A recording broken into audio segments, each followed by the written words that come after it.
Was there ever a story that you were telling that actually made your skin crawl? Oh, man. I can't remember the names because there's been so many stories, but this is a very famous story. There was this guy who he's a teenager who kind of lost his mind and he wound up killing somebody, which is bad. That's obviously very bad. You already know what it is. It's your boy Laid Back with another reaction, another review, another episode. Hey, TikTok, you up to bat. Wow. It's your boy Laid Back. Welcome back to my channel. Hey, two things we got to do. You got to hit that subscribe button. I'm drinking this water. You already know what it is, man. You are the prize in 2025. You are the prize in 2025. Make sure you hit the like button. Make sure you hit the notification bell. Stay up to date with all the videos. We back with another reaction. Hey, we got some creepy, some scary stuff going on in this one. Some wild stuff going on in this one. So if you make it to the end of this one, you a real one for real. Make sure you put that in the comments. Make sure you hit the like button. But I got a TikTok playlist. If you into this stuff, you can binge watch. Have your mind blown. It's crazy. But let's go ahead and get into it. Fire Squad, what's popping? Let's get it. Now that I no longer work at my old job, I want to do a story time on a very famous rapper who tried to ruin my career and ruin my life. I worked at a department store, men's designer specifically, and I was commission based. I was working one day when a man approached me asking for help picking out a jacket for his music video. He was very nice. We ended up picking him a green Bottega jacket, most beautiful jacket I've ever seen. It was about $6,000. He bought it. Damn. He left. My coworker came up to me and was like, "Do you know who that is?" I said no. They showed me his Instagram and I ended up following him. He had a lot of followers. I'm like, this is gonna be cool. He's shooting a music video on this. I would love to see that. It's great. So he ends up shooting the video. The jacket looked amazing. The video was cool, good song, good energy. Yeah, awesome. Well, not awesome. A week later, I see him walk in with his girlfriend, baby mama now. She was starring in a very big, well-known Disney movie at the time, so she was very popular at this time. Well, they wanted to return the jacket. I had to tell them, no, you cannot do that. It was not fun. We ended up going back and forth over this, and I had to tell him 3 reasons I could not return this jacket. The first reason was it was smelling like cologne, very strong cologne scent. The second reason, it smelled a lot like smoke, and neither of these reasons were good enough for either of them. They were going back and forth. I told him that it's worn. The third reason, it was worn. He looked at me and he said, "You cannot prove that." And I said, "Actually, I can." And I pulled out my phone, pulled out the video, and I said, "This you?" He was speechless. He was speechless, and his girlfriend did not like that. She said, "This is extremely unprofessional. This is something that you do to all of your clients." Like, just very, very livid. And I explained to her, you guys are public figures, very well known. He told me he was shooting a music video. This is a public video posted on YouTube. Yes, I saw it. Yes, I pulled it up because I am commission based. I know it was worn. I cannot take back this jacket. It is a $6,000 jacket. It is against our return policy. I am not able to accept this. I could get in trouble. I'm very sorry. Explained it to her many times, explained it to him. It was just getting very heated. It created a scene. 3 of my coworkers started coming, trying to defend me. It was not going down. It was getting worse and worse.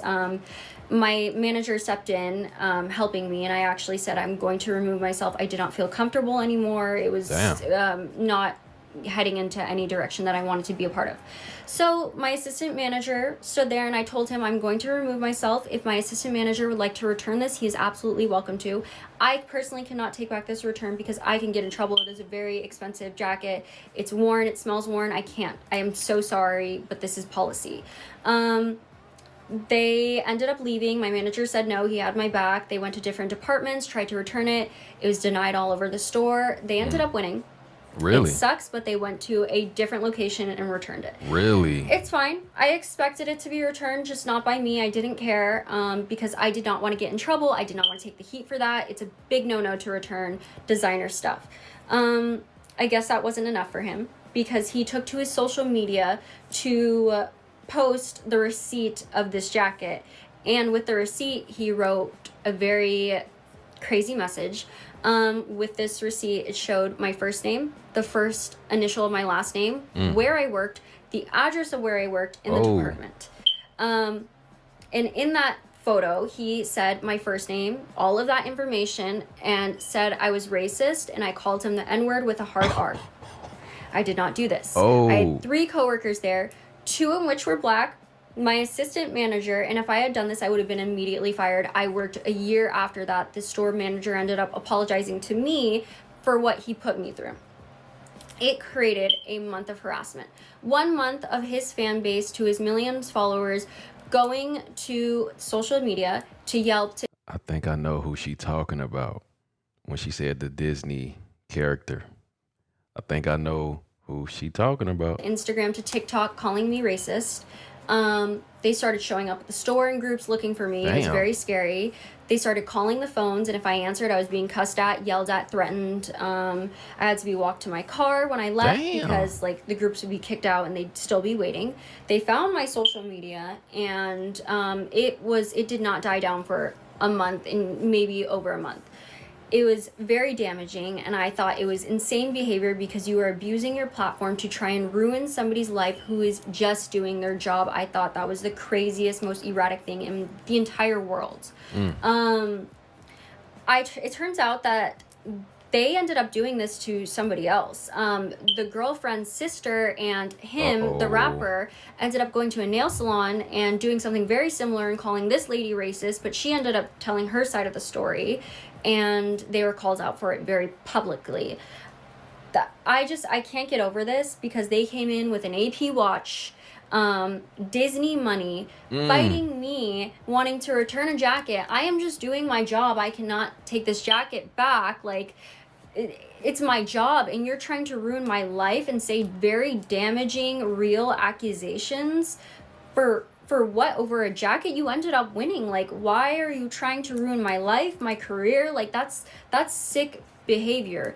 That is crazy, and I think it's crazy that he has such a big platform to this day that he's able to do that, and that they will probably do this again. Hold on. Now, if it's the person who I think they talking about, now I don't know. I'm just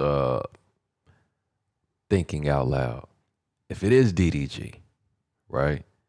I think his baby moms was talking about how he weaponizes his fan base and how she dealt with that. But I don't know if she's talking about him or not. I'm just saying maybe it's him. I don't know. Yeah, so that was a fun time in my life. I'm fine. Working in a department store, it was never a dull moment. Yeah. That's wild, though. Back in December, this girl emailed me and she told me that she was dating this really, really rich guy. She was at an Ivy League school on a scholarship when she met him, and he was just from like an old money family, like insane wealth that you would only read about in magazines. He was charming, handsome, smart, like old money, right? And when I first got this story, I honestly just didn't want to share it. I didn't believe it. I'm going to be honest. I don't know if I still do, but I also feel like now with everything coming out about like the elite eating mermaids, like I don't know, maybe there's something to it. I don't ever want to discourage people from sending me their stories because I feel like now, like just because I don't believe something, maybe that doesn't mean that I shouldn't share it. But what ultimately prevented me from reading the story is that it is a little bit graphic. And when I got it, I read it to my mom, and my mom was like, I don't think you should share that on Spooky Scary Storytime. Like, it's really, really gory. Just stick to like supernatural and other things. So I'm gonna tell you what she said and you make up your own mind. But the subject was the Richie different. She said this guy's family had multiple estates in different countries. They had multiple yachts, multiple planes. Any holiday, he was basically taking her to like one of his family's properties, somewhere exotic. They were like bend reality to their whims, Rich. And they were always throwing these themed parties. So they would have like all white parties where everybody wore all white, which like I know is like a common theme in the Diddy stuff. But they would also have like black tie affairs that were just, you know, wine related. They would have masquerades where people wore masks. Like, but there was always just something like on theme. Spent time with her boyfriend like at school, but sometimes she was with his family. And when she was with them, she noticed weird things. Like the staff that worked for the family never made eye contact. Most people spoke other languages, so she couldn't communicate with them if she even wanted to. But they also had this chef, and this chef specialized in exotic dishes. Like they had multiple chefs, but they had this one that specialized in exotic dishes. Sometimes it was just odd cuts of meat, but other times it was like pangolin, which is an endangered animal, and she said that still bothers her to this day. Another time somebody said that they were eating owl, and this wasn't all the time. It was just sometimes at these like special parties or special events that they would serve this stuff to their guests, and they would just joke about it like, oh, they could procure things that normal people couldn't get. One summer they were at his family's estate in the south of It was a big family get-together, and they served something called the forbidden delicacy, and she asked what it was. And her boyfriend's uncle says something along the lines of, like, have you ever wondered what mermaid tastes like? And everybody laughs, and they clean their glasses. She said usually when it was, like, something weird that they were eating, she just wouldn't eat, but she would be polite, and it would be, like, in front of her, and she just, like, wouldn't really touch it. But she said when she looked at this, it looked different. It was blue. It was, like, a blue-tinted meat. She said it was marbled with, like, thin iridescent veins, and, like, it just didn't look right. It was similar to fish, but it was, like, nothing she had ever seen before. So she looks at her boyfriend. She's sitting next to him or whatever, and he just gives her this look, which she basically took as, like, don't be rude. Like, take a bite, and she said she just didn't feel well, like, immediately, like, it just didn't sit right with her. So she basically just excuses herself. She goes to bed. She wakes up later. She just doesn't feel. I had, like, cold sweats, and her boyfriend's there, and he's like, you just had too much wine. Did we eat? And he was like, we told you.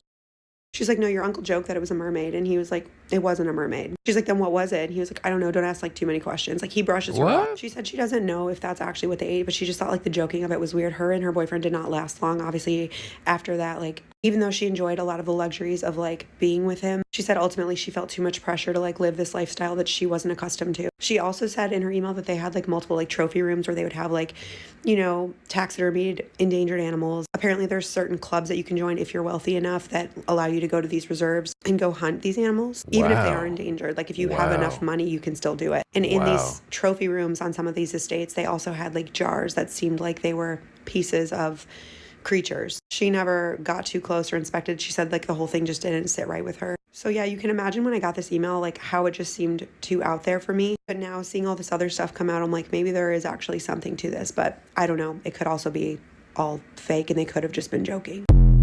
Eating mermaids? Mermaids exist? Did y'all hear the story about that woman that couldn't find her son for 2 years?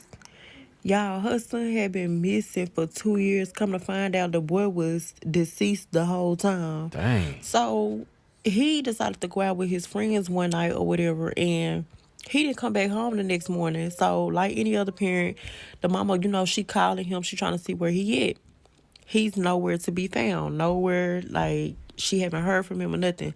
So she reaches out to his friends or whatever. His friends was like, yo, we seen him. We dropped him off at the house or whatever. And she like, nah, y'all couldn't have dropped him off at the house because I waited up late for him to come in and he never came in. So they kept telling her, like, we dropped him off at the house. Like, we don't know where he at, this, that, and the third.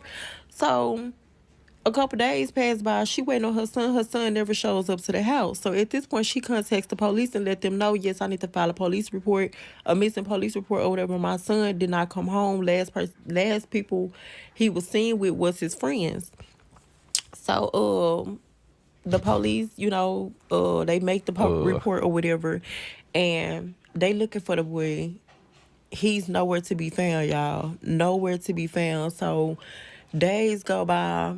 Days turn into weeks, weeks turn into months, months turn into years. At this point, it's 2 years since her son has been missing.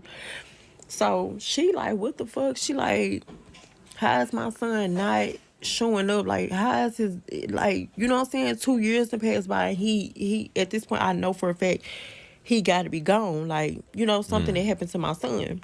So, y'all, he had 3 friends or whatever that he had kicked it with the night that he ended up going missing.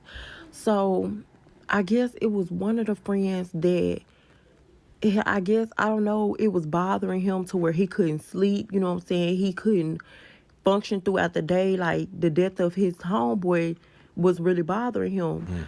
So, he ended up writing a letter to the mama, telling the mama what happened and what her remains was and all this other stuff.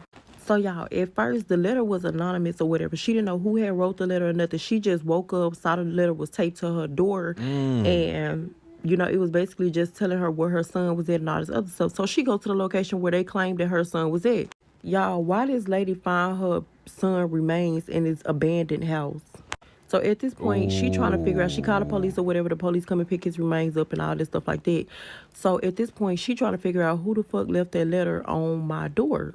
So she goes back to the friends or whatever to like ask the friends, you know what I'm saying, if they knew about a letter that was taped to her door, if, you know, to see if any one of them had wrote it. So the first dude, like I said, it was 3 dudes that was with him or whatever the night that he had disappeared, y'all. So the dude that she went to first, he was like the oldest in the group. He was the oldest out of all 3 of them. And she asked him about the letter or whatever, and he knew that one of the dudes in the group or whatever had wrote the letter. Tell me why this dude went and unalived the dude that wrote the letter to the mama. Like, What? he knew which friend had wrote the letter to his mama, and he went and unalived him because he felt like, oh, you trying to snitch, you trying to give us up, this, that, and the third. And he wasn't going to go to jail for him snitching or feeling, you know what I'm saying, guilty about what he did, about what they did. So, y'all, he unalives the boy, but before he unalives the boy went on and confessed to his mama and told his mama everything. Now, his mama told him not to speak to the woman that lost her son, not to tell her about it, nothing like that, just keep it a secret. Because at this point, 2 years done passed and the police ain't made no arrest. So she feeling like her son is in the clear. But the whole time, her son was not functioning throughout the day like he's supposed to, because he was like, his conscience was eating his ass up. So when he came up unalived by the dude that was telling them, like drilling them not to snitch, not to tell nobody, the mama automatically knew that, you know, one of the dudes that he had did the crime with ended up unaliving him, because the dude that passed away told his mama that he wrote a letter to his mama before he went and put the letter on her desk or whatever. I mean, on her door, that he was going to tell the woman because it had been bothering him and this is not right, this, and the third. If he have to go to jail for what he did, then, you know, that's just what it is. But like I said, y'all, he never put his name on the letter. So I guess he was going to leave it to the mama to figure out, you know, who wrote the letter or whatever. I don't know. But y'all, the friend that unalived the first friend, the one that was like drilling them about not telling the secret, end up unaliving his mama too. What? What? This one time a couple of years ago, some random man added me on Snapchat at like 1 a.m. in the morning, and I responded very dry, and I was like, what, you know, being the raging in the closet lesbian I wasn't having time for it. Anywho, he responded with, you should be talking to some rich man like this or some bullshit. And I was like, what the fuck, you pulling my leg, go away. Anywho, I was a bit bored though, so I entertained it for like about an hour, and he was going on about how much money he had and all this bullshit, and I was like, well, prove it, you gals, she's a broke bitch. Anywho, so after about an hour of talking to this guy, he goes, well, drive to an ATM. And I said, well, what the fuck would I do that for? And he was like, just trust me, drive to an ATM. So after another like half an hour of this guy convincing me, it ended up being like 2 hours of talking to him. I was like, Jesus Christ, it's 3 a.m. in the morning. I was like, you know what, fuck it, what have I got to lose? Why not full send it, you know? I'm doing nothing else. So then I texted my friend and I was like, look, surely come to the ATM with me, like I'll pick you up, like, you know, could make some money from this. You can get a 20% cut. So she was like, yeah, fuck it, why not? She was up too. Probably had sleep paralysis now that I think about it. So then I went and picked her up. We drove to some ATM. He's like, drive to any ATM. So we drove to one like 40 minutes away from my house because I was like, I'm going to be smart now, aren't I? I'm going to be smart. I know how these stories go. So we got to the ATM and then he was like, he gave me some like 6-digit code and he was like withdraw or deposit or whatever. Yeah, deposit fucking $100. And I was like, you're taking a piece? He's like, no, legitimately. So I was like, okay, say no more. Don't have to tell me twice.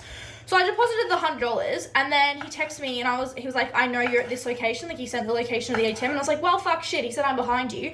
When I say I put skid marks in my pants, like they were literal kittens. I'd birthed a litter. I shat myself. And then he was like, just kidding, la la la. And I was like, well, that's not a fucking funny joke, is it? Anyways, I was like, well, fuck shit, he has my location. Didn't think that through now. Like he knows what ATM I'm at. He's probably going to drive there. Although lucky it was like 40 minutes away. And then he was like, no, stay there, like you can deposit more money, I'll give you another code in 20 minutes. And I was like, well, no, that's fucking 20 minutes for you to get here, mate. Do you think I'm that daft? No, that's where you're wrong. So then we drove off. Like when I say I sped, like if the coppers were out, I would have literally got a speeding ticket. I was shitting myself, like literally shitting my pants. I was like, fucking hell. But we drove off, I drove home, dropped my friend off, and then I went home and blocked him because I was so scared. And he was like, I gave him like the Snapchat, my friend's Snapchat to him and his Snapchat to my friend because I was like, you know what? She wanted some money and I was like, fuck it. All yours. Enjoy. So she ended up talking to him. I blocked him and she ended up talking to him for about like, I think honestly like a month or something. And she made like some good money. I think she made like 800 AUD. That's like only 400 pounds. So that's actually really sad. So I'm going to say AUD dollars. But I know at one point she had actually dead set sent a video of herself shitting to him. And she made like good fucking money from that. And then one time she went to a shed and like put her undies on a table and like she gave him like random location and the money was on the table. She just had to give used undies, which is very dodgy. I was very mad at her for that. I was like, you could have fucking told me and I could have come for moral support. So moral of the story, sometimes if shit seems too good to be true, it's actually not. It's actually very good to be true. So love that for me. Yes, this is a lot of chicken to clarify as well. It's actually for 4 days meal prep, making a chicken potato kind of salad thing. It's a good time. Yeehaw, yee-hoo, woo. So they doing whatever for the bread. I got a call from my daughter's school, but she was sitting right next to me. So I was driving home with my daughter after picking her up from school. We were laughing, talking about her day. Everything felt normal. Then my phone rang. It was the school. I asked her maybe she left something. But the voice on the other end said, "Your daughter hasn't been picked up yet." What? I looked at her sitting beside me confused. I said, "She's with me right now." It was silence, right? Then a voice said, "That's impossible. She's standing right here." My heart did drop. So I pulled over, looked at my daughter. She looked back at me terrified. I asked the caller to describe the girl. They did. Same clothes, same backpack, Whoa. just about the same face. I didn't know what to say.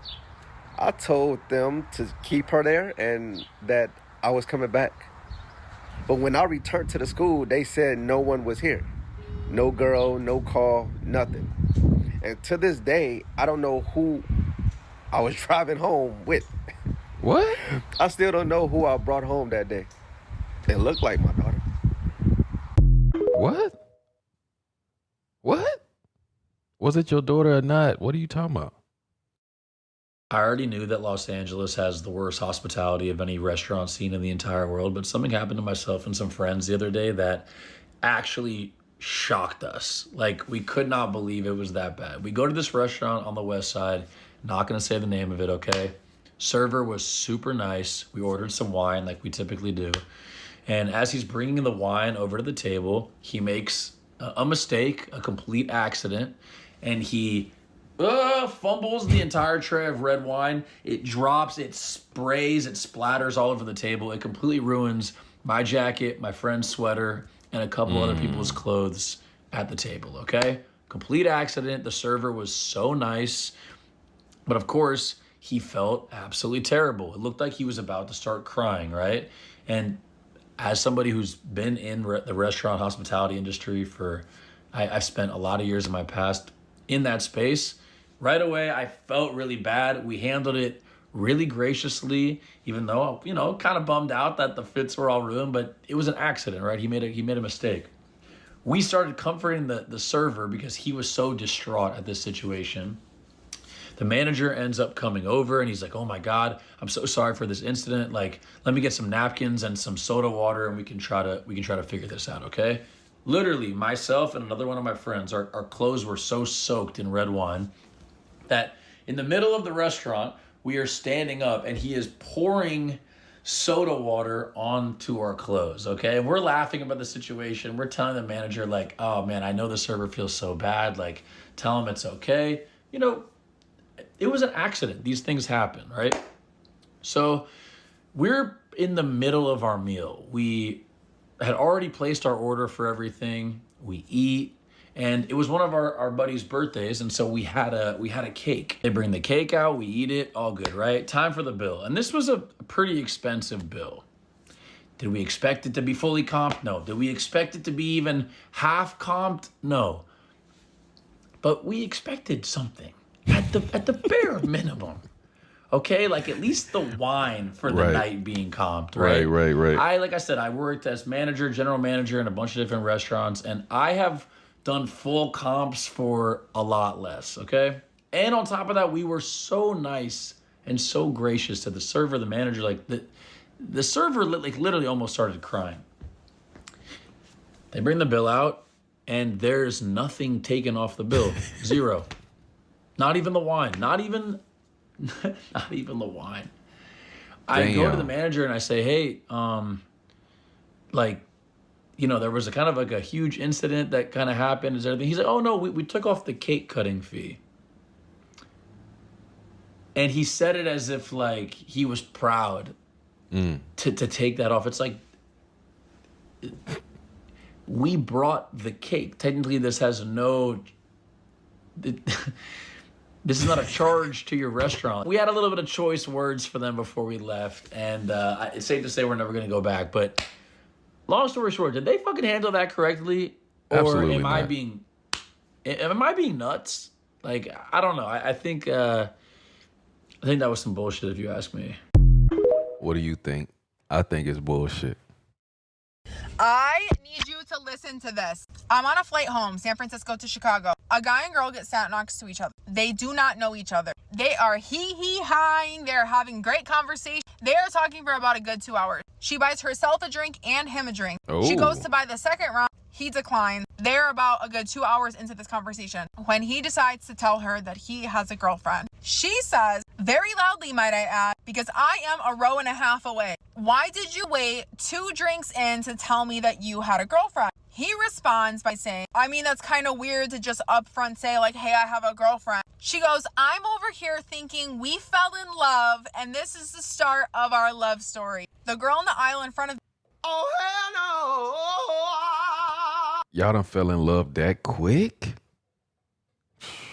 me starts giggling. This girl over here that's talking to the guy recruits the girl across the aisle from her and goes, isn't that messed up? He waited until I bought him 2 drinks and we were talking for 2 hours to tell me that he had a girlfriend. Miss Recruiter Girl goes, oh my gosh, why did you wait so long to tell her you had a girlfriend? The guy is now in the hot seat. Miss Girl goes, yeah, and his girlfriend is not even on his phone screensaver. Huge red flag. Girl in front of me, Miss Recruiter, is like giggling at all of this. Miss Girl goes, wait, are you guys not even Instagram official? How long have you guys even been dating? The guy says, we live together. We've been dating for 2 years. Both girls gasp. Miss Girl then repeats again, oh my gosh, and I thought this was our love story. I thought we were in love. She then tells guy and girl she is a phenomenal actress and it would be such a great idea for her to do a bit of them being married and her breaking up with him, only knowing each other for 4 hours. She then, the girl, starts doing the bit on the plane as we're descending and says, how dare you cheat on me? That was my grandmother's ring. I'm leaving you. The guy is visibly uncomfortable. Right. There were not snakes on this plane. There was silence. If I ever seen a situation where somebody didn't know how to read a room, it was this situation. Everybody on the plane, minus the girl, but plus the guy, we're all shooting each other looks like, I'm starting to realize that maybe this girl is intoxicated. She then goes to said man, is your girlfriend picking you up from the airport? Oh, He starts shit. stumbling over his words.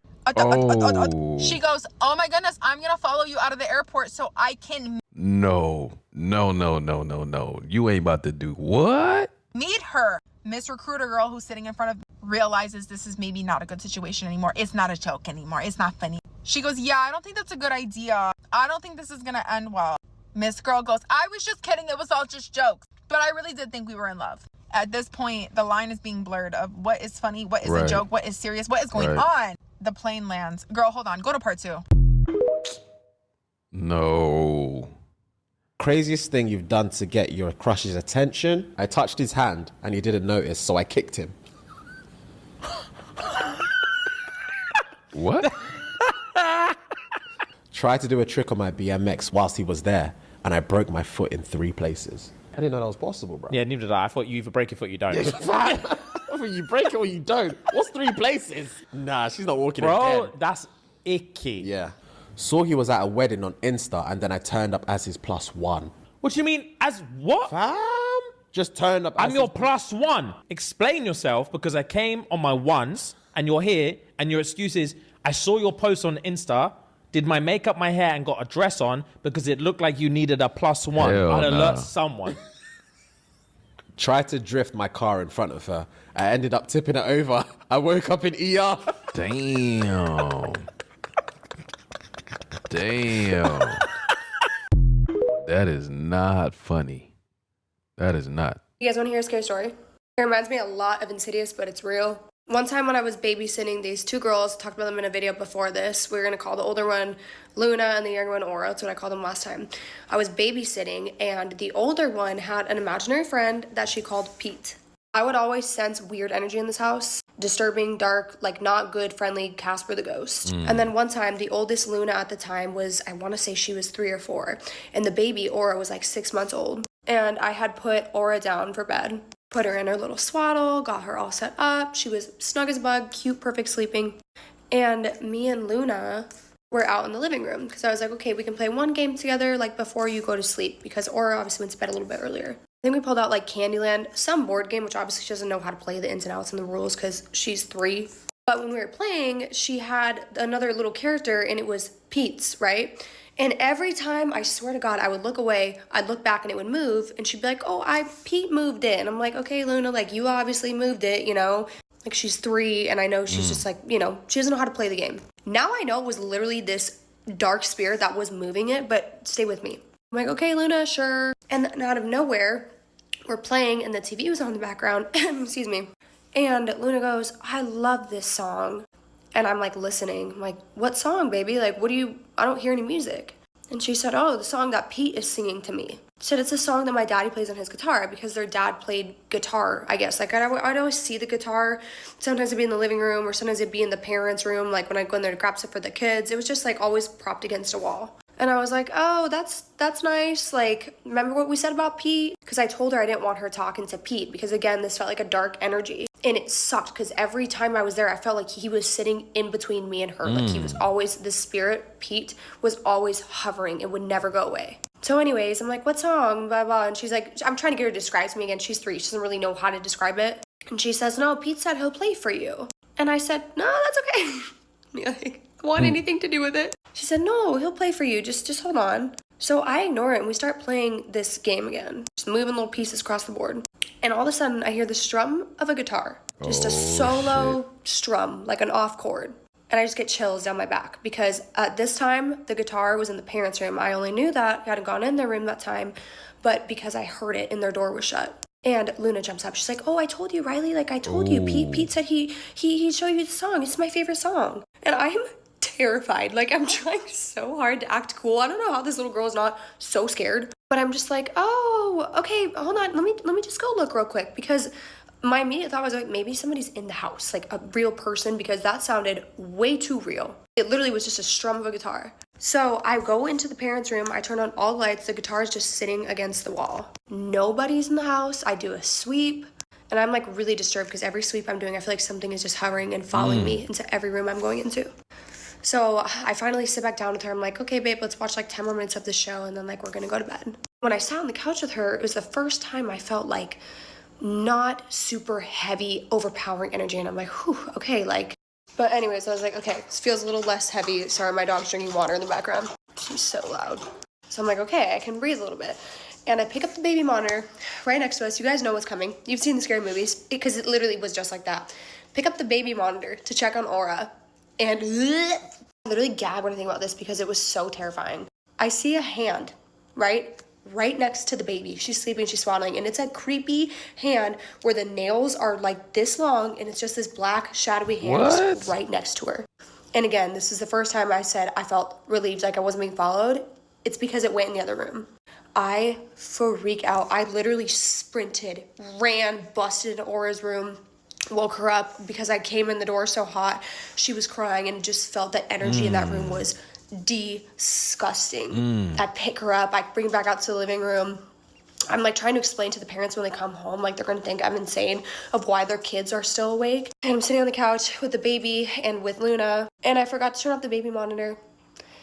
She sees and I literally hear just disembodied voices coming from the baby monitor. What? Terrifying, out of nowhere, loud. And I literally just shut the baby monitor off. And they, like, the baby ended up falling back asleep in my arms. Luna ended up falling back asleep, and she, like, fell asleep on me. Like, her little head was on my shoulder when the parents came home. I was like, sorry, they're just, like, so sweet, and they just wanted to sleep out here with me. Because I tried, again, to, like, I've explained this in the other video, but I tried to kind of bring it up to them before, how, like, something I thought was going on in their house, paranormal. And they looked at me like I was fucking insane. Wow. So I knew I wasn't getting anywhere with that. But that was also one of the terrifying times I experienced babysitting for those kids. A hand with claws reaching for the baby? I know you've heard it a million times, but I am so serious when I say it. Trust your gut feeling. A couple months ago over the summer, I went to this little house party. When I showed up, the first thing I did was I went into the garage to meet some of my friends who were in there. On the couch in the garage was a kid who was passed out, blackout drunk. From the first second that I looked at him, I immediately knew something was wrong, that he was not okay. So I asked everyone, I was like, yo, like, is he good? And they were like, oh no, like, he's fine. Like, he just drank a little too much. Like, he's been sleeping there for a couple of hours. And I was like, oh, okay, I guess. But there was still something inside me telling me, like, yo, this kid isn't okay. And keep in mind, it was only 11 o'clock at night at this point. So as the night goes on, we're moving back and forth from inside the house, out to the garage, back inside the house, out into the garage. And every single time I look at the kid, I'm like, oh my God, like, I really don't think he's okay. And I keep telling my friends this, and they're like, no, he's fine, he's fine. And I'm like, I really don't think he is. So one of the times when we're out in the garage, I tell them, yo, like, I don't think he's okay. Can we try and wake him up and, like, give him some water or something? Like, he's been out for, like, 4 hours at this point. Damn. And hasn't moved an inch. And the friend who actually brought the kid to the house was like, yeah, let me try and wake him up. So he goes and he slaps him, you know, the way that, like, young, stupid boys do when they're trying to wake up their drunk friends. Goes and slaps him. Kid doesn't move, doesn't react, doesn't budge at all. And we're like, okay. So then he slaps him again, 10 times harder. Dang. Kid still doesn't react, but his face starts turning blue. It was in that moment that everyone realized, yeah, something is wrong with this kid. You guys should have fucking listened to me. Two of the people that were closest to him, one of the girls who was there, thank God she had, like, nursing experience, runs over, sits him up so he can, like, get, like, more air into his airways because he was laying on his side so his lungs were compressed. They, like, start trying to force water down his throat. Don't ever do that. That is so stupid. Don't do that. None of us have any idea, like, who actually this kid is because another kid just, like, brought him to the house. I knew everybody in that house except for this kid. So I'm, like, asking the person who brought him, I'm like, who is this kid? Like, how old is he? What the fuck? Turns out the kid was 16. The rest of the people in the house were adults. So after, like, 30 minutes of doing everything we can to wake this kid up and he's not reacting in the slightest, I'm begging them. I'm like, please, call 911. Because if something happens to this kid, this minor, on your property, and we're all adults here, we're all going to jail. They call 911. It took them 5 minutes to get there. Thank God. They take the kid, and then they ask us, did he take anything else? Because apparently there were other drugs in his system. He was in the hospital unconscious for 2 days after that. What? 2 days?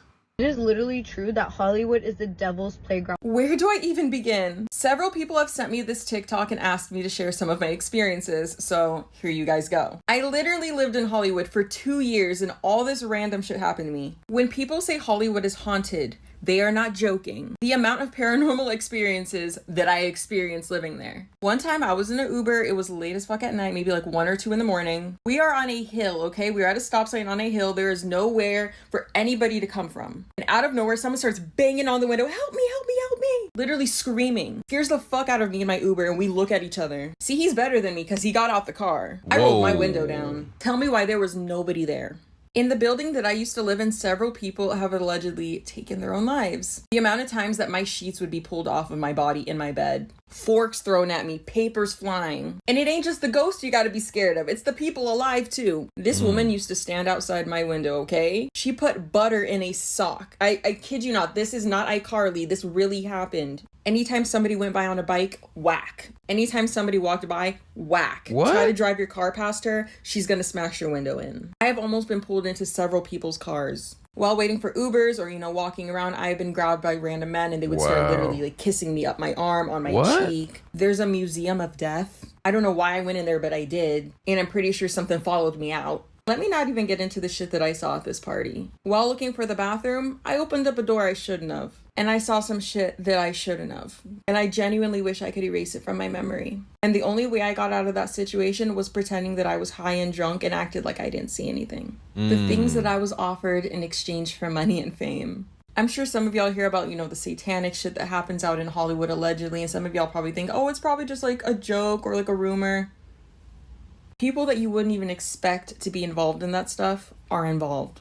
The amount of times that I would witness literal children in adult spaces, lifestyle that you see a lot of these IG models and Instagram famous people living. You think all these girls are funding these expensive lifestyles with brand deals? With a little Taco Bell sponsor? That ain't their only sponsor. I understand why all these movies try to make Hollywood look like this glamorous place. There's over 50,000 homeless people in Los Angeles. And that's probably not counting everybody. I got DM'd by somebody that I guess you can consider a celebrity.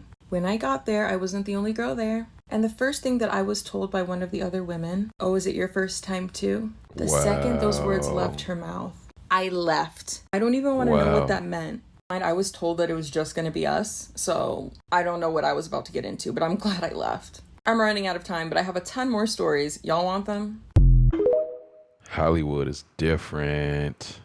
To the girl that gave a guy a fake number, and it just so happened to be my number, sis, I'm glad you got away. I'm glad you were able to live in peace. But now, where does that leave me? So I'm on holiday for my birthday in Abu Dhabi, living my best life. And I get an iMessage from a number that's not saved. Now, I instantly panic because my issue is I don't message people on iMessage. I go on WhatsApp. So I just think, who did I block on WhatsApp for them to now contact me on iMessage? The message was, "Hello, are you there?"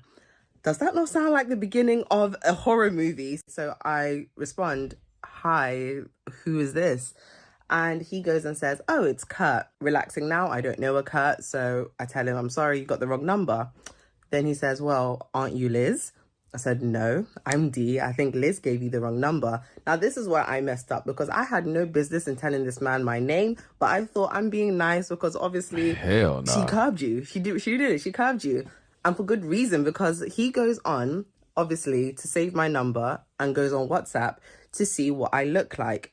Now, the reason why I know he did this is because 10 minutes after I tell him I'm not Liz, he asks me, "How old are you?" Instant block. And I also go on WhatsApp and change my settings to make sure if you don't have my number saved, or if I don't have your number saved, sorry, you can't see my profile picture. After that, I'm thinking it's done. Continue on my holiday. No, I get a notification from Line. Now, for those of you who don't know what Line is, it is a Japanese talking app. No. It's basically like WhatsApp, just based in Japan. Now, the reason I have it is because I live there. So I'm not expecting anyone with a +44 number to also have the app. But lo and behold, Mr. Kurt has the app. And do you know what he does? After me blocking him on iMessage, he goes and finds me online and adds me again for God knows what reason. Actually, we know the reason. But now I'm a bit nervous because this guy has my number. He knows what I looks like. And obviously he can't take no for an answer because why are you adding people who's blocked you on one form of social media on another form? Like, do you see what I'm saying? So, sis, I'm glad you got away. So, did you get away is a question? 6 years ago, a medium told me if I did not leave my house, that something was going to kill me. Summer 2018, I moved with my son to North Carolina where his dad was stationed. He had been living in the house that we were renting, but we didn't have anything, just the couch that we were sleeping on for a little bit because we were gonna order a bed and it was not gonna get there until November. So we decided we were just gonna sleep on the couch. Every other room was completely done and ready to go. 2 weeks later, I started at my new job at Lux Salon in Raleigh. I started the same day as a girl named Veronica. Found out the day before I started that I was pregnant with my daughter. What's relative about that is at night when you first are pregnant, when you're pregnant the whole time, you have to pee a ton. And my husband at the time and I were sleeping on the couch because we didn't have a bed until November, and it was September at this point. And so the first time I have to go back to the bathroom in the middle of the night, my eyes are adjusted, I sit up and I start walking towards the bathroom, which is like down the hallway. And I feel a heaviness, and then I feel like I'm walking through a black shadow. Whoa. I freak out. I flip on the light really fast. Obviously, there was nothing there, and I kept that light on. The first instance of something like spooky happening. But at night, things would fall off of the walls, and it was terrifying to me. So I'm telling everyone at work, like, you know, I'm the new girl, I'm weird, but I have all this stuff happening to me. So I'm discussing everything, and Veronica's like listening and stuff, and we're becoming, you know, like buds. She's clocking it. I didn't know her mom was a medium, and she didn't disclose that, nor do I think that necessarily she told her mom any of this. One night it got really scary because it was like 8 o'clock at night. We were around the dinner table and there's banging on the side of our house. And there's no windows on that side. So I text my neighbor. I was like, hey, are you banging on the side of the house? She's like, oh my gosh, no.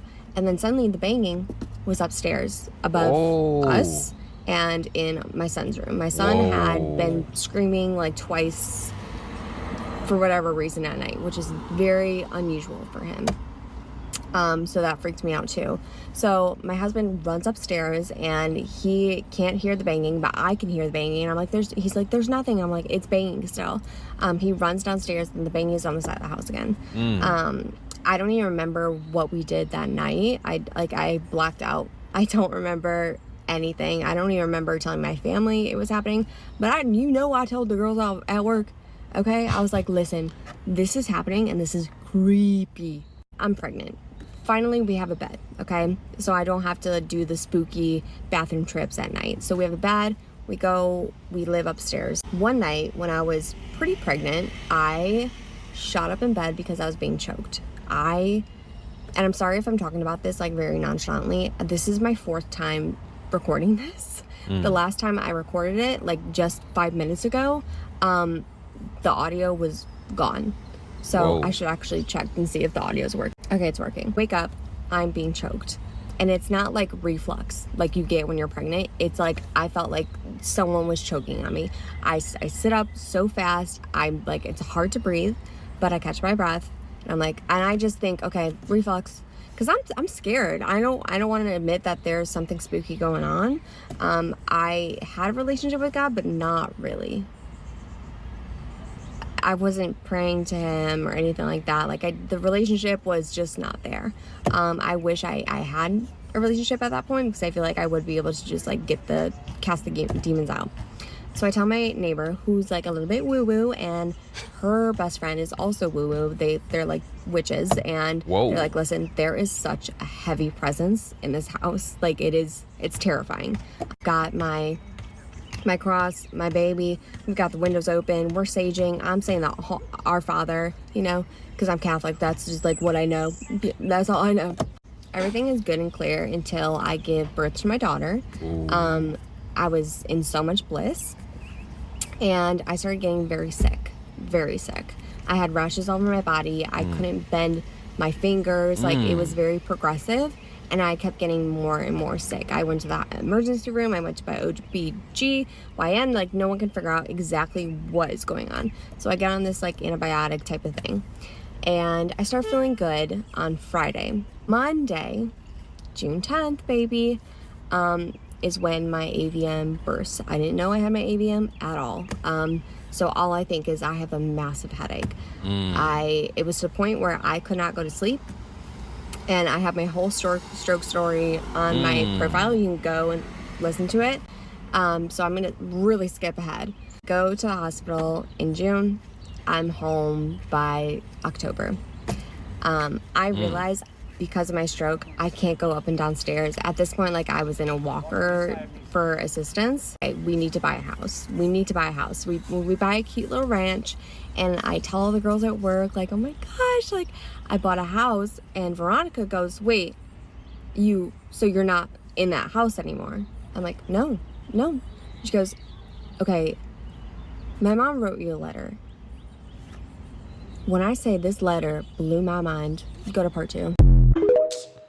This shit's so trash. One thing that will never make sense to me is how many young men have mysteriously gone missing in Boston only to end up dead in the same river. Their bodies have signs of blunt force trauma, yet police say no foul play is involved. That's what happened to 24-year-old William Hurley in 2009. He left a hockey game early and somehow vanished into thin air on an extremely busy street surrounded by a lot of people. He disappeared in exactly 1 minute, just yards from his girlfriend's car. And the circumstances surrounding his disappearance and eventual death are strange. So Let's talk about it. William Hurley was a Navy veteran who lived in Quincy, Massachusetts with his girlfriend Claire. On October 8th, 2009, he decided to go to a Boston Bruins hockey game with a friend and a coworker. And this was William's first ever Bruins game, so he was really excited. All three of them used public transportation to get to the TD Garden Stadium where the game was being held, and at first everything was going great. They were having a lot of fun, having a few drinks and enjoying the game when out of nowhere, William got extremely tired. This was weird because he hadn't really drank that much according to his friends, but nobody really thought anything of it because William was a groundskeeper at West End Golf Club, so his job was pretty physical and tiring. So halfway through the game, William got super tired and decided to call it a night, so he called his girlfriend Claire for a ride home. He walked outside into the stadium's parking lot and waited for Claire, but when she got there, William was nowhere to be found. So Claire called him and asked him where he was, in which she heard William ask someone where exactly he was located. Claire then hears a man on William's phone say 99 Nashua Street, which is still basically the stadium's parking lot, just a little ways down the road. William then tells Claire that his phone is going to die, but he'd be right here waiting for her. This would be the last time that anyone ever heard from William, and what happened after this has never really been explained. Claire got to 99 Nashua Street within 1 minute of that phone call, but by the time she got there, William was gone. She tried calling him over and over again, but her calls went straight to voicemail, and she also drove around for an hour afterwards and got out of the car and walked around in hopes of finding him, but it was like William vanished into thin air. This was odd because even though it was nighttime, the area was still relatively busy since there was a big hockey game going on, and the streets were still pretty crowded. At this point, Claire was freaking out, but she didn't really know what to do, so she went back to their apartment in Quincy and started calling William's friends to see if they knew where he was at. When they didn't, she started calling local hospitals to see if he maybe got hurt, but they all had zero record of William. This is when she tried reporting him missing to the police, but unfortunately they told her that she had to wait 24 hours to file an official report. So a day came and went, and with still no sign of William, and with him not showing up to work the next day, that's exactly what she did. She reported him missing. Authorities started the investigation by talking to anyone who was in the area, but literally nobody saw William or anything suspicious. A massive search was then launched, and police focused on the area surrounding the stadium as well as the Charles River, which isn't super far away. The river is kind of just a straight path down the road and through a park from the stadium, so they were worried that he somehow may have gone into the water. They did have a few boats on the river, but they found nothing. It wasn't long though until police found William's phone, which was still on 99 Nashua Street. What's odd is that it was really damaged, like somebody smashed it. Authorities then discovered surveillance footage from outside the stadium that showed William stumbling, like he couldn't really maintain his balance very well. This is when authorities realized the gravity of the situation, but there were no clues as to what happened to William, and 6 days would go by before there would be any answers. On October 14th, William's body was found upstream in the Charles River near the TD Garden Stadium. He was found 25 feet from shore. He had blunt force trauma to his head, eye socket, and behind his left leg. After the toxicology reports came in, William was found to have GHB, which is a date rape drug, in his system, along with a low blood alcohol concentration. The low amount of alcohol found in his system adds up to what his friends said, that he didn't have that much to drink at the game the night he went missing. But what couldn't be explained was how the GHB got into his system. According to a forensic toxicologist, we all naturally have a certain level of GHB in our systems at any given point in time, but 10 micrograms is the cutoff point between natural GHB levels and when someone has physically ingested the drug. William was found to have 18 micrograms of GHB in his system, meaning he somehow ingested the drug, either willingly or unknowingly. And I doubt it was willingly because no one in his group that night at the hockey game were doing drugs. They all only had a few drinks. When William was found, his wallet and keys were also found on him, which led authorities to rule out robbery since nothing was taken. Adding to the mystery is the fact that when his body was found, it was determined to have only been in the water for maybe a couple of days at that point, but he had been missing for almost a week. The police's theory was that he walked from the stadium through the parking lot and onto 99 Nashua Street, and then he walked to the river's edge where he accidentally fell in. Because of their theory, authorities ruled out foul play, and the medical examiner ruled his death as an undetermined drowning. Despite the GHB drug found in his system and the blunt force trauma to his body, police closed the case in 2009, even though multiple people, including William's family, believe something much more sinister happened. Recently, a team of retired investigators have been working on this case trying to get it reopened because they found new evidence to suggest that William was likely murdered. So these 3 detectives, along with a criminal justice professor, believe that William could be a victim of the smiley face killers. And before I say anything, I'm fully aware that the smiley face killers have never been proven to be real, and they are just a theory, but their evidence linking this together is interesting. So if you don't know, the smiley face killers are reportedly a group of serial killers who use the dark web for communication. Their supposed kill zone stretches from East Coast cities to Midwest college towns, targeting young college-age men and dumping their bodies into local waterways. They then leave behind a smiley face symbol near their death sites. And like I said, this is just a theory. It's never been actually confirmed if this group is real or not. But But what got these investigators' attention was the fact that a smiley face had been painted on the ground near where William's body was found. And when they started digging into his case, they found that he was one of more than 10 young men who had mysteriously drowned in the Charles River. Since 2009, more than 10 bodies of young men have been recovered from that same river, and their deaths have either been ruled accidental or undetermined. So thinking that these could all somehow be linked together, these investigators met with a forensic pathologist to review William's facial injuries and where his body was found. The pathologist noted that the blunt force trauma to his nose and eye socket could not have been the result of just falling into the river. They noted that when people fall, they often hit the bony features on their face, like their chin, cheekbones, or tip of their nose. But William somehow had injuries on the sunken in parts of his face, like his eye socket and the side of his nose. The pathologist also confirmed the injuries on William's body couldn't have been inflicted post-mortem. He had really developed contusions, and his heart would have had to have been pumping at the time he got these contusions. William also had a ton of bruising on his face and body, and the pathologist determined that he sustained these bruises just minutes before he got the deep contusions. All of the evidence points to whatever happened to William not being instant, and it seems like he got into a fight before he died. A theory the investigators came up with was that he was possibly punched or assaulted near the river, and even if whoever did it didn't intend for him to fall in, he did at some point, causing his death.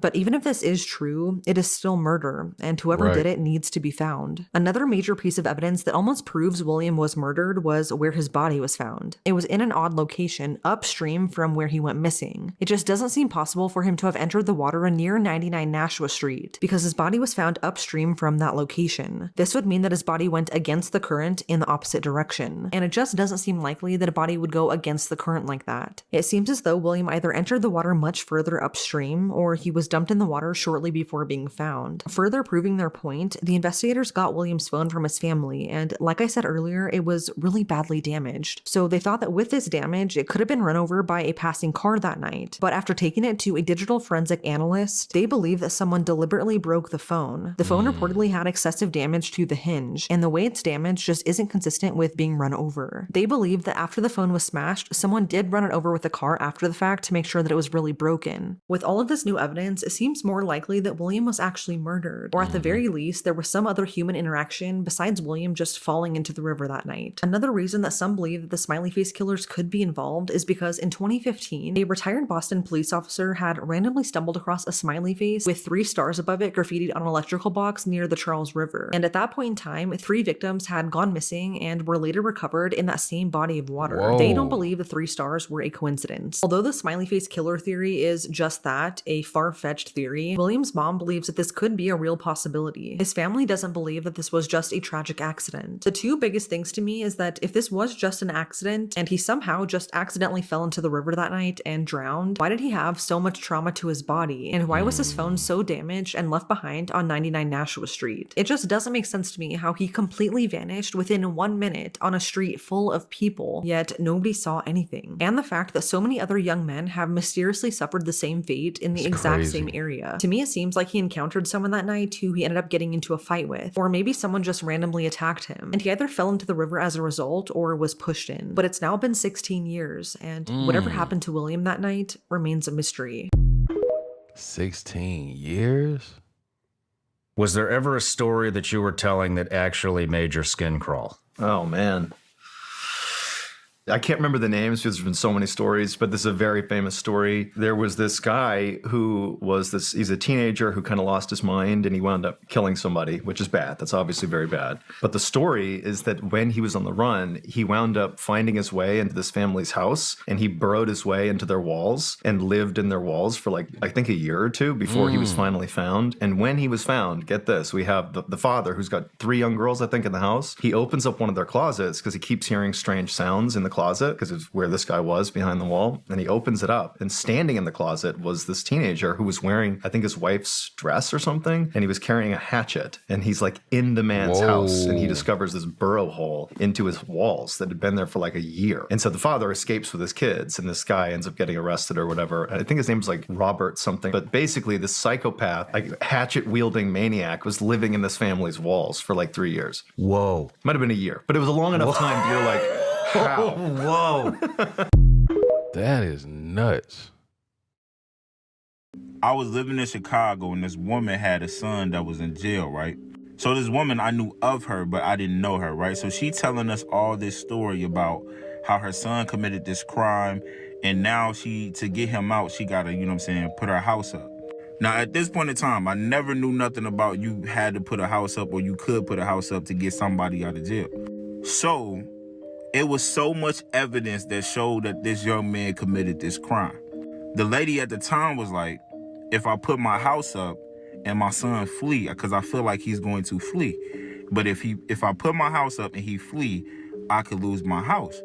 And get this part, the house was passed down from her mother and her father. Her mother and father paid the house off. All she had to do was pay the taxes on the house. But she was telling them that if she was to give up her house, she don't have nowhere to go because she really don't have no family like that. So the son was like pressuring his mom to like get him out of jail. So he kept on telling her like, Mom, listen, I love you. I may never see you again. And she said she was crying on the phone like, but I can't lose my house. This is the only thing I got. I can't lose my house. The son told her, Mom, why would you think I would do something like that to you? I'm not gonna let you lose your house. We grew up in that house, me and you. He's telling her, Mom, I cannot let you lose that house. It's so much history there. I would not ever do you like that. I just want to be free right now because as I'm fighting this case, I know they're going to slam me, Mom. I'm not going to beat this case. Now, this woman is torn, right? She literally was crying in front of us like, man, I want my son to be free, but I'm scared to lose my house. This is everything I got, y'all. And she was crying. Now, me, I was 18 at the time. Now, I understood that usually when somebody get out of jail, they usually go back and doing the same exact thing.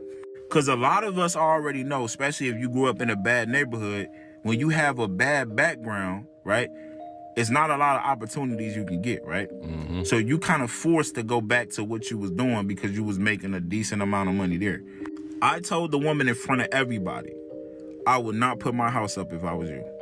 Everybody literally turned their head and looked at me like I said some of the most betrayal, backstabbing stuff they ever seen. So one of the dudes we was all with was like, man, boy, you tripping. And everybody got to laughing. They like, man, this her son. And then everybody was like, if it was my child, I would do it. I don't know what he talking about. I said, ma'am, I'm not going to lie to you. I don't even have no kids. But if my child did a crime and they know for a fact he did it and I got to put up my house for it, my child's staying in there. I mean, if you could do the crime, you could definitely do the time, all right? If you ain't prepared your mindset for that, that's your fault. Long story short, everybody around her told her to do it but me. And when her son got out, me and him was bumping heads because of what I said. A month or two later, this man moved to a different state. And I ain't never seen that woman after that day, right? But I would never forget one of the people in the neighborhood was like, yo, she was screaming and crying on the phone, begging that boy to come back home, man. And he told his mama he couldn't do it because he'd rather be free. He told his mama to get on housing, y'all. Whoa. Because he know a lot of women that's on housing. This is her son. The mother should have never risked everything she had for her son that is not trustworthy. I get it. You basically trying to make sure that your child is going to be okay forever. But if your child ain't doing things to put them in better situations, they not going to be okay. Definitely let me know what y'all think in the comments. Make sure y'all follow for more content like this. And to all the cool people, I'll see you in the next video. All right, so that was a TikTok compilation, story times, a lot of crazy story times. This is what I want from you guys. If you got a crazy story, drop it in the comments. I want to read it. But y'all let me know in the comments, man. If you got a crazy story, drop it in the comments. You made it this far, you a real one for real. Shout out to you. And you already know, till next time, man, self-love and positivity. Fire Squad, I got you and you know it.